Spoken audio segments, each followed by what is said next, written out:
In the torture report, I really had a chance to do what I think every American citizen should be doing. I know the stories that have been published in the paper. I know what the former administration officials are saying, but I got to just sit down with the documents and look through them and decide for myself.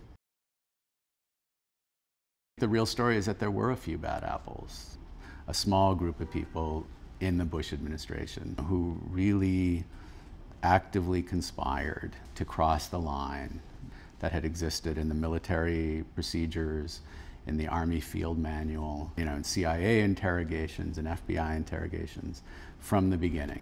Just take a look at the testimony of Abu Zubaydah, which he gives to the International Red Cross.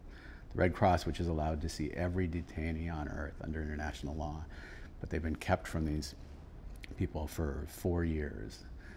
When he finally gives them an account of what happened to him during his interrogation in the CIA black site in Thailand, you can put it right next to the John Yoo memo. It just reads like the game plan.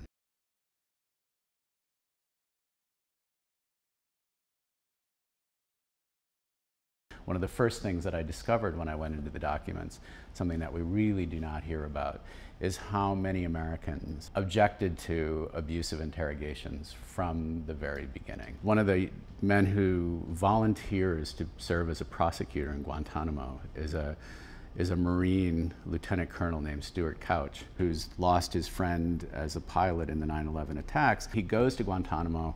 The first time he's there, he goes to just observe an interrogation. He walks into a trailer where there's loud music playing and there's strobe lights flashing, and he immediately knows what's going on. And he broods over this as he's still continuing to try to develop the case against Mohammed Slahi. As a Marine pilot, he had been through this training called SEER training, which is survival, evasion, resistance, escape.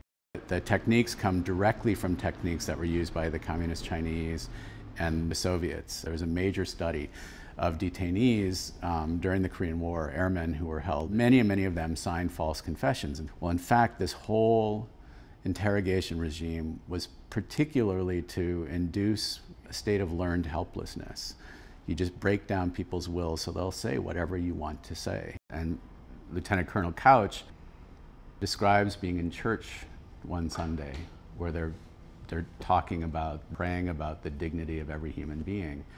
And he said, when I heard that, that fundamental Christian idea of the basic dignity, inherent humanity of every person, that thing, which is why we forbid torture, he said, I couldn't prosecute this man. And he ends up resigning rather than prosecuting him. The experience of working on this book has been one of really encountering characters, hearing voices, experiencing stories that I didn't know existed. Stories that make it very, very clear that this was, calculated, orchestrated, implemented, not in the field, but from the White House, from Washington. And there is simply no doubt about that.